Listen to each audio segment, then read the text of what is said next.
And welcome back, ladies and gentlemen, to Automation the Tycoon game. This is my second time recording this. I crashed the first time.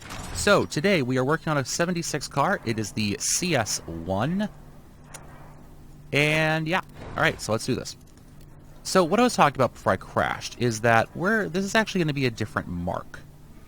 And what do I mean by marque? Well, what I mean by marque is that... no. What I mean by marque is that it is produced by the same company, right? Except it is... no.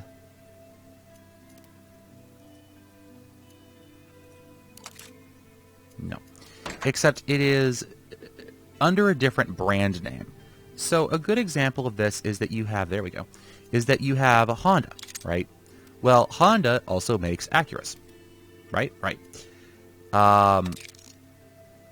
For example, if you look at my 2013 Accord, it is pretty much the exact same car as the Acura TLs and the TLS, but that's because the TLs and the TLS are basically the same car. It looks exactly this. The body style is very similar. I think the hood's different, and the rear bumper is different, and the grille is different, and that's about it. Different engine. No, I think it's the same engine. So, you know, you have these vehicles that are produced by different companies, but are very similar. And both of those companies are owned by sort of their major corporate overlord, if you will. So, you know, for example, continuing our little example there, we have, you know, Honda and Acura. We have Lexus and Toyota and Scion. And this line, the Civitas line, see, CS1, is going to basically be our Scion. You know, those of you who aren't familiar with Toyota Scions, they are small, they are cheap, very cheap, and they're actually pretty reliable. One of my friends has one, and they're pretty decent cars. For a given value of decent, you know, it's... I mean, I wouldn't buy one now. I like my Accord, thank you very much. But they are decent cars. To do this, let's go back to the body design. And we're going to go back to ladder. I guess I don't have plastic yet as an option. Huh. Too bad.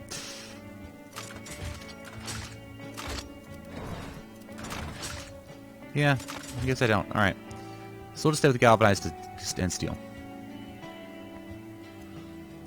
Alright, so the basics are on there now. And trim 1, this is going to be the CS1 2D basic. We're going to go with transverse 4-wheel drive, 2-door version, and let's make it something like that. That looks good to me. Alright, let's move on to engine design. So, I don't think any of my engines will fit in this thing. Oh no, the Eco 6 will fit.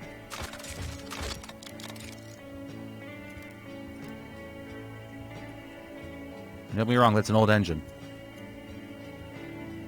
Okay, let's do a new family. This is going to be known as the Zephyr. Zephyr.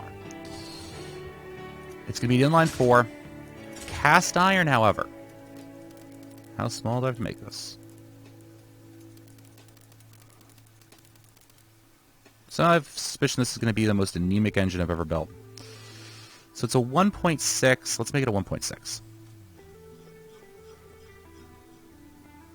Well, let's see here. Let's take a quick look at the Scion TC.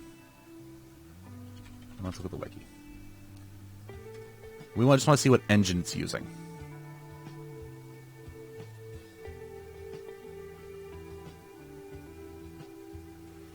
Okay, so it had a 2.4 liter. 2.5 liter? Yeesh.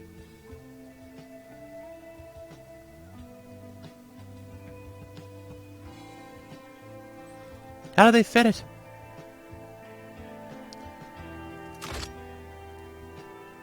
And we can get up to a 2.4 liter with a V6 in this thing.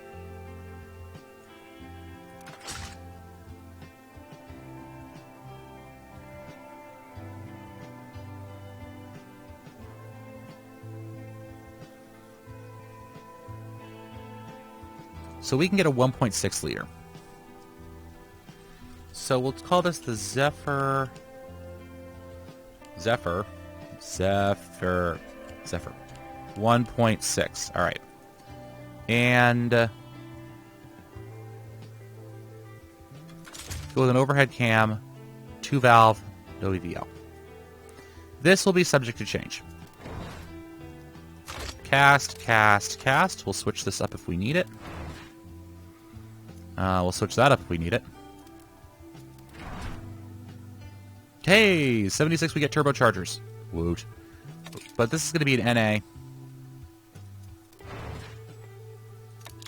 NA. We'll do carb.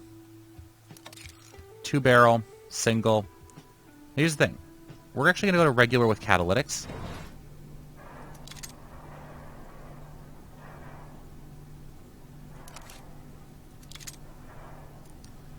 We'll do a two-way cat.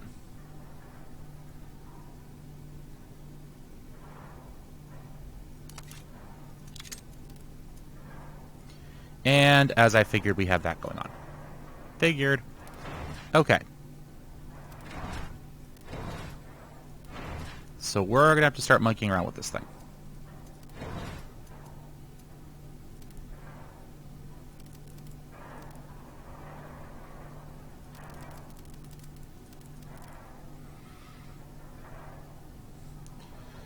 And this is probably the least efficient engine I have ever built in my existence. So let's get some cam profile in there.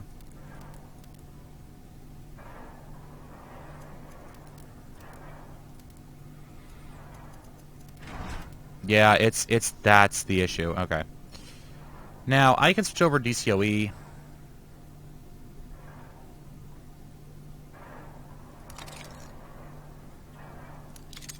Really?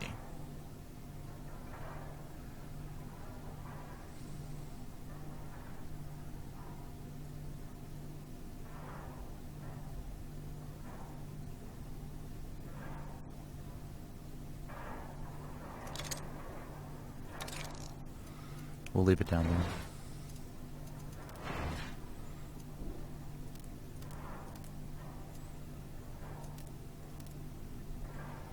So it's producing 79 horsepower. That's pretty unacceptable.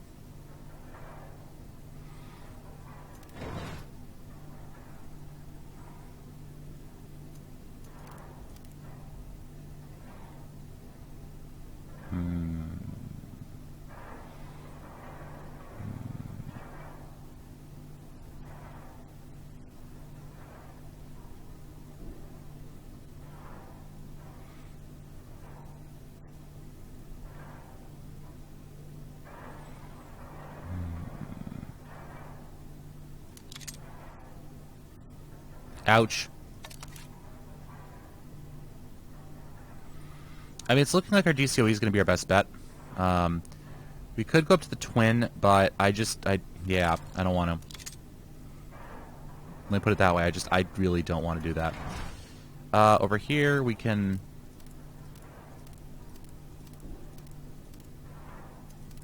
do that. So that's giving us a bit better. We're up to 87 horsepower now. Our economy isn't great. Let's save this. Let's take a quick look at the Eco 6, which is now too big. Go figure. All right. We may have to use injection on this thing. We may have to switch over to injection. Let's take a look at that. We're at 580 right now. 805.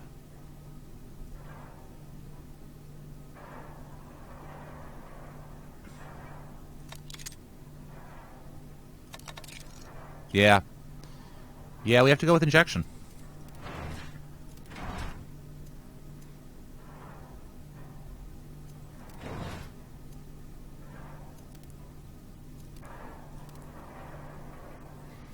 Now we're trying to keep costs a little lower here. Alright, so we're down to 89.5. We can give ourselves a bit more compression on this. And we can actually lean out our fuel mixture a little. There we go. We're down below 1 pound per horsepower hour. Great.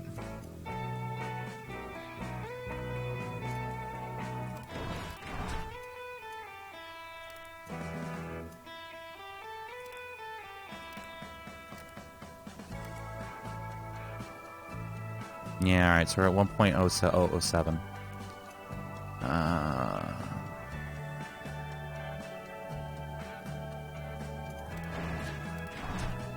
Now, if I go...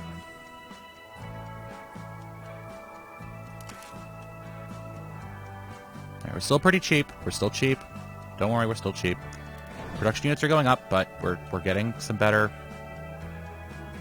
performance here. We actually want to increase compression.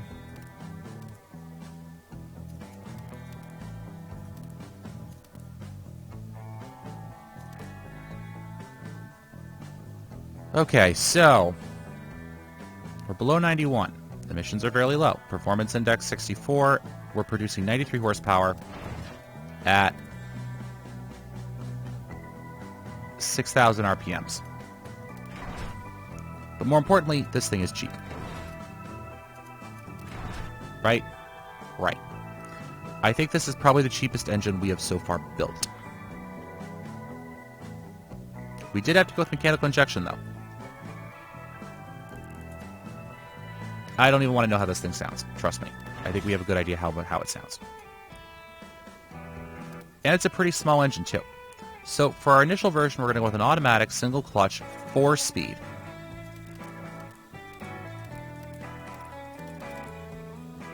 There we go. Bit of quality there. Medium compound roads. Steel rims. No quality boost there. Alright, in the front.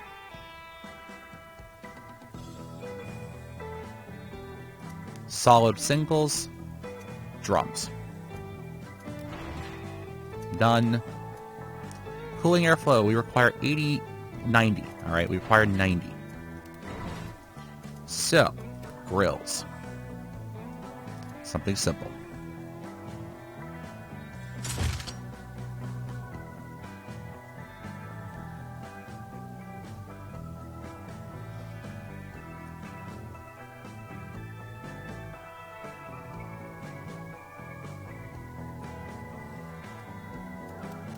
There we go.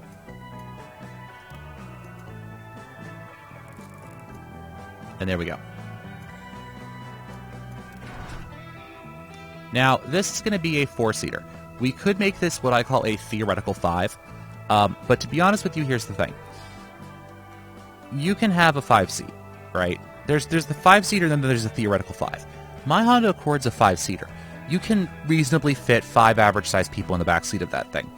My friend Civic is a theoretical 5-seater. You could theoretically fit 5 people in that car if the 3 people in the back seat were small and very skiddy and didn't mind half sitting on each other's laps. So we're going to call this thing a 4-seater. All right. However, we're going to go with basic. Basic A-track, power steering, bit of quality there. We're going to go standard 70s. But we'll boost the quality on that. Okay? Standard suspension. Standard, passive, normal. Bit of quality there. Okay, so let's take a look at the detail stats, because now it's time for screwing around with things. So, it actually has some sportiness to it, which is freaking shocking. Okay. Freaking shocking. Alright, economy is actually 19.4 miles per gallon, which isn't terrible. I wish it was better. Drivability isn't too bad either. We have some understeer oversteer issues. Alright, so let's take brake fade first. It's always the brake fade. So, front brakes and front tires. Okay. Right, because we're a front engine drive vehicle. So, we can make it these bigger.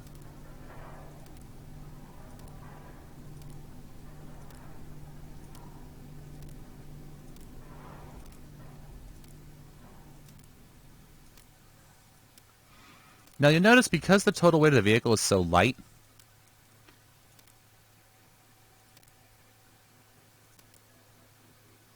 Yeah, and that's as good as we can get.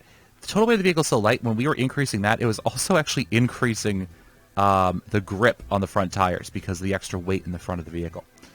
But that's fine by me, all right? So we're up higher now. We're good. We're good. We're good. We're good. We're good. We're good. We're good. We're good. We're good. Now, yeah, I think we're definitely good there. That was definitely the right choice to make. All right, let's look at this now. All right. So, I really don't want to be shifting camber overly much, but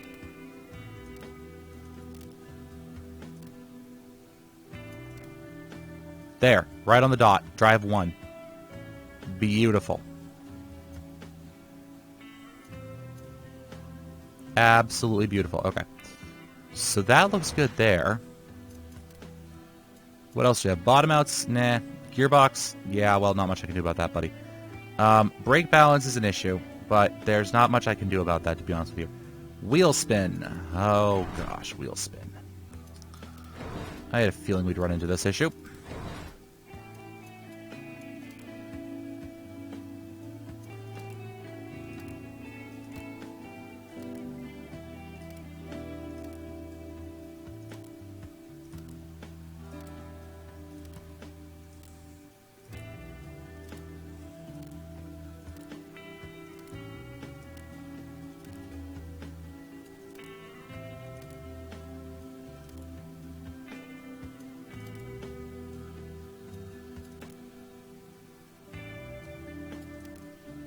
Okay, so we've solved a bit of our wheel spin issue. We gotta reduce this a bit.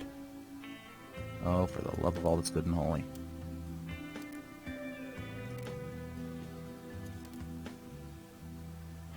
Alright, there we go. So you have a bit of overdrive on the gearing. That's fine.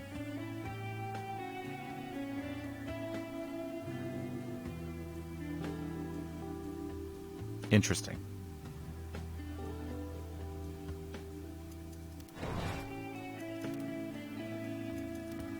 Alright, so practicality is pretty high. I don't even know how to change economy, to be honest with you. Practicality is pretty high. Cargo volume's a negative, but footprint's a positive. Width is a negative. Seat count's a negative. Doors are a negative. Yeah, well. Alright, well, what if we... Hold on. Let's go back to internal vehicle design here. Congratulations, you're now a theoretical 5-seater.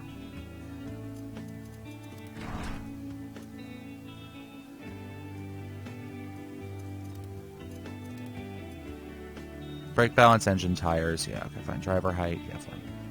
Wheel load, they like. Roll angle, they like. Wheel spin is not an issue anymore. Dynamic response, they like. Suspension, they like. I don't know how they like suspension. But it's the gearbox that's dragging me down. If we put an automatic in this, they may be happier. Okay, so let's take a look at our markets here. Family sport. Fun. Why am I not commuting on commuter?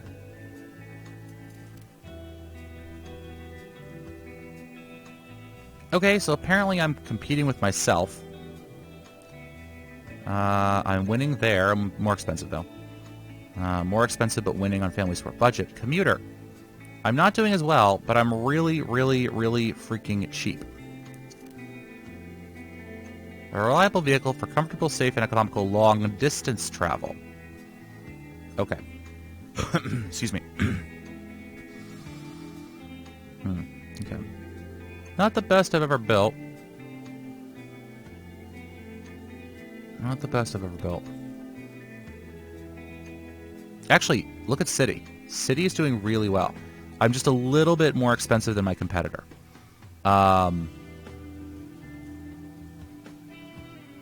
Which is typical for me. But it's cheaper than my other cars. Much cheaper. Increase this a little bit. Yeah, we're still...